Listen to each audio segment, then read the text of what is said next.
Niveau premier RSP Maths pour tous ceux qui galèrent avec les équations avec des valeurs absolues et ceux qui sont curieux pour savoir comment résoudre ça, restez ici. Les autres, vous pouvez dégager. Allez, je suis sérieux. Partez. On va voir comment on fait pour résoudre ce genre d'équation, mais il ne faut pas paniquer. Même si on a des valeurs absolues, en fait, il suffit simplement de prendre le problème de manière à réécrire l'équation sans valeur absolue.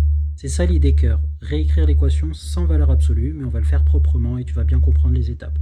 On rappelle tout d'abord c'est quoi la valeur absolue. La valeur absolue d'un réel x, peu importe l'expression qui est dedans, c'est égal à x ou moins x, en fonction de si x est positif ou si x est strictement négatif. Attention, si x est strictement négatif, la valeur absolue de x est moins x, puisque x là est déjà négatif. Donc moins un négatif, ça me fait bien un truc positif.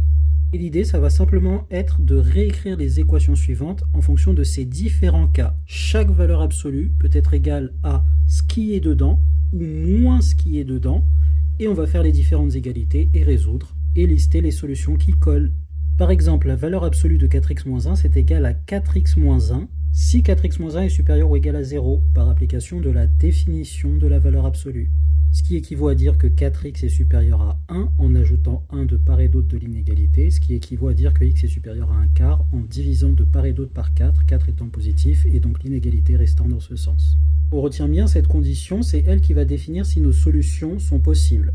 Et à l'intérieur de ce cas-là, vu que je cherche à résoudre l'égalité valeur absolue de 4x-1 est égale à valeur absolue de 3 moins x, je fais premièrement le cas où 3 moins x est positif et donc sa valeur absolue est égale à lui-même, ce qui équivaut à dire que x est inférieur à 3, et donc comme on était dans le cas x plus grand que 1 quart, x est dans cet intervalle-là. Si je trouve une solution dans ce cas-là en dehors de cet intervalle, elle n'est pas valide. Et donc vu que je suis dans ces deux cas-là, je peux réécrire l'équation comme étant ceci, et comme je n'ai plus de valeur absolue, je sais comment résoudre ça. J'obtiens x est égal 4/5, je vérifie si 4/5 est dans mon intervalle, c'est le cas, donc check pour 4/5, c'est une solution. Toujours dans la même situation, je fais l'autre cas où la valeur absolue est égale à l'opposé, donc x moins 3. Donc ici, ça équivaut à ces conditions-là, ce qui me dit simplement que x appartient à cet intervalle-là, puisque x doit être supérieur à 3, et en même temps vérifier qu'il est plus grand que 1 quart. Mais comme 3 est plus grand que 1 quart, vérifier les deux conditions, c'est simplement être plus grand que 3, donc être dans cet intervalle-là. Et je résous donc cette équation comme une équation classique de collège, et j'obtiens cette solution, et on vérifie si moins 2 tiers est bien dans l'intervalle. Est-ce que moins 2 tiers est dans 3 plus l'infini? Non, donc on met à la poubelle cette solution. Et de même, je liste ce cas-ci, qui équivaut à ça, et donc dans le premier cas où la valeur absolue de 3 moins x est égale à 3 moins x, c'est-à-dire quand x est inférieur à 3, j'obtiens un nouveau x est égal moins 2 tiers. Est-ce que moins 2 tiers est dans le bon intervalle, c'est-à-dire vérifier qu'il est inférieur à 1 quart et inférieur à 3? Oui. Donc là maintenant je peux le prendre. Tout à l'heure ce n'était pas solution de cette équation-là, donc je ne pouvais pas le prendre. Mais ici c'est bon.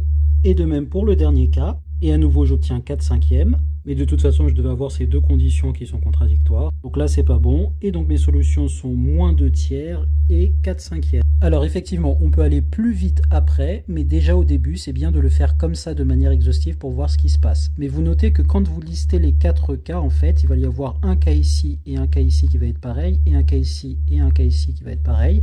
Et ce qui va changer, ça va être les ensembles sur lesquels en fait l'équation est valide. Oui, parce que si vous faites les 4 cas, vous voyez en fait que ça revient simplement à savoir si là on a tous les deux qui sont égaux à leur valeur absolue, ou alors tous les deux qui sont en même temps opposés à leur valeur absolue, ça va donner la même équation, c'est-à-dire celle-ci et celle-ci, ou est-ce que l'un des deux seulement n'est pas égal à sa valeur absolue mais à son opposé, qui donnera cette équation et cette équation. Donc la méthode pour aller plus vite, c'est simplement de traiter les deux cas que je viens de donner, et de faire bien attention aux conditions d'appartenance des ensembles. Allez, à toi de jouer, tu me donnes en commentaire la solution pour cette équation. La bise.